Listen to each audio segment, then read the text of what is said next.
नमस्कार, माझे नाव अनामिका शंकर जाधव. आमच्या वर्गातील काही मुला-मुलींनी मले बाजाराला जायचं बाई हे पाठ नाटकात रूपांतर केले आहे. ते तुम्हाला करून दाखवतील. हे नाटक तुम्ही शांतपणे ऐकून घ्यावे ही माझी नम्र विनंती.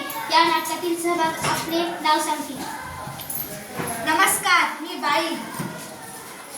नमस्कार, मी पहिला. नमस्कार, मी दुसरा. नमस्कार, नमस्कार, आम्ही इतर. आता चला नाटकाला सुरुवात करूया. मला बाजाराला जायचं नाही, मला बाजाराला जायचं नाही. का ग बाई, का ग बाई, का ग बाई. नग बाई, नग बाई, नग बाई. का बरं जायचं नाही? कारण काही सांगशील की नाही? बाजार जायची, कशा कशाची खरेदी करायची? कशा कशाची? मंडळी, डाळ, तांदूळ आणि भाजीपाला, साबण, कपडे, चपला काय काय लागतं आपल्या संसाराला? मग ते समजा घेऊन ये की त्यात काय?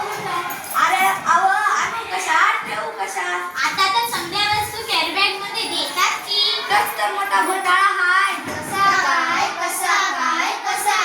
कॅरी बॅग भरून आणावी, वस्तू भरून कॅरी बॅग फेकून द्यावी म्हणजे झालं. त्या समजा कॅरी बॅगा गटारीत अलकटात नाल्यात डुडुंब भरतात आणि सांडपाणी येतं रस्त्यावर. काय सांगता? काय बाई? ध्यान देऊ नाही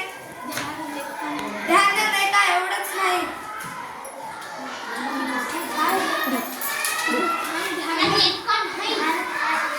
मग ध्यानात येत का नाही म्हणून म्हणते मला बाजाराला जायचं नाही, मला बाजाराला जायचं नाही. का ग बाई, का ग बाई, का ग बाई.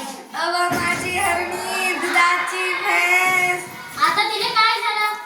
माझी हरणी मला सोडून गेली. कुठं? जंगलात की अरण्यात? नाही ती मरून गेली. कशा पायी मेली तुझी हरणी? तुझ्या हाताचे रडगाणी का नाही केले तू औषध पाणी? ते तर सांगते ना, ध्यानात येत का नाही? प्लास्टिकच्या कॅरी बॅगा तिनं चारायचा चगळला, तिच्या पोटात गेला म्हणून त्याचं मरण अडलं. तिचं बिचारं रेडकू रडलं. दुधा वाचून त्या लेकराचं अडलं. माझं पण खूप तडफडलं. प्लास्टिकचं कारण हे जनावर, प्लास्टिकचा कचरा हेच कारण जनावरांचं ओढते मरण म्हणून म्हणते. काय म्हणते? मला बाजाराला जायचं नाही, मला बाजाराला जायचं नाही. अहो, सरकारने काढलाय आदेश प्लास्टिक नका वापरू. त्यातला विषय सजीवांना वाचायचा दिलाय संदेश. पेपरातली बातमी वाचली नाही, आता कधी आमचा बादल नाही. सांग रे बाबा सांग, मला आठवत नाही. पेपरात आले तरी काय? त्या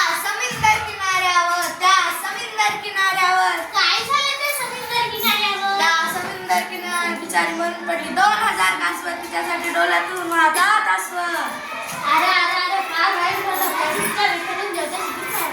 ध्यान देऊ नाही का? एवढंच नाही. आणखीन आपली घडलं तरी काय? प्लास्टिकचा कचरा हेच कारण. प्लास्टिक नका वापरू हे. प्लास्टिक नका वापरू.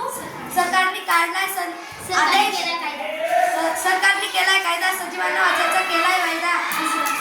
खरंच की काय? आपण आता पोरबाळ खाणार काय? आपली काळ नाही ओसाड होत आहे. कशी काय? जमीन नांगरली, प्लास्टिकची जाळीवरती आली, शेतात पीक घेईल कसं? कशी मिळतील खंडीवर कणसं? यापेक्षा मी सांगतो तसं कर. सगळ्या लोकांना उपदेश कर. तो काय? वापरून पिशवी कापडाची आणि कागदाची खूपच काळजी व्यवस्थित. आता तरी बाजाराला जाशील का नाही? होय, पण मी प्लास्टिकची थैली हातात धरणार नाही. मला बाजाराला मला बाजाराला जायचं हा.